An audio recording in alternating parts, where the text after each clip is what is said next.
난소암은 참 진단이 어려운 암 중에 하나입니다. 난소암이 보통 발견될 때는 3기가 넘어서 발견되는 경우가 대부분인데요. 이유는 암 되기 전에 어떤 증세나 어떤 병변을 발견할 수 있는 방법이 없다는 데 있습니다. 그래서 한참 지나서 배 안에 다 병이 퍼지고 난 뒤에 진단이 대부분 됩니다.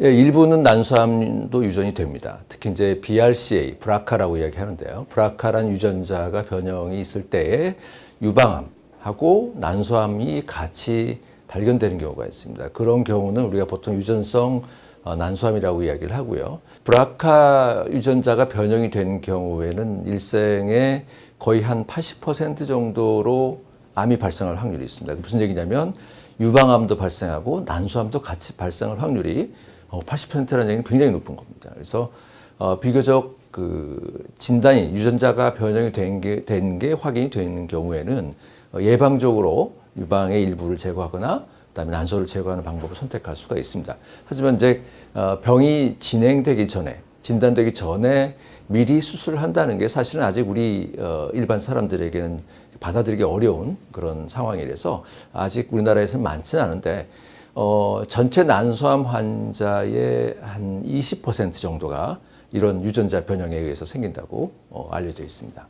그 유명한 안젤리나 졸리가 이제 그 유전자의 변형 때문에 난소 그다음에 그 유방 수술을 미리 암이 발견되기 전에 발생하기 전에 수술을 하는 경우가 있었습니다.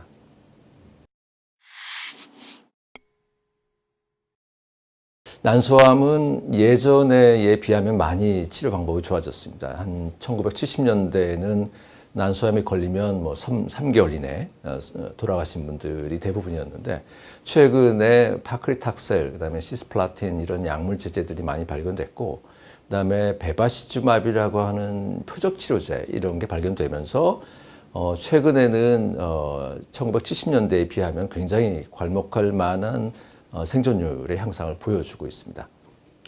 그래서 난소암의 치료는 크게는 수술하고 항암제를 치료하는 게 있는데요.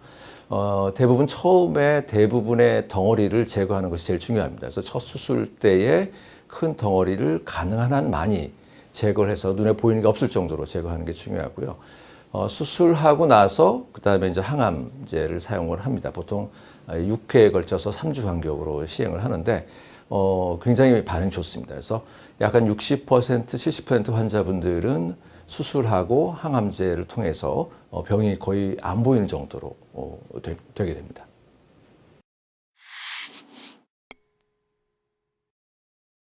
네, 난소암을 미리 알 수 있는 방법이 사실은 현실적으로 없습니다. 이제 1년에 한 번씩 하는 유전 난소암 표지자 검사라고 하는 게 CA125라는 검사가 있고요.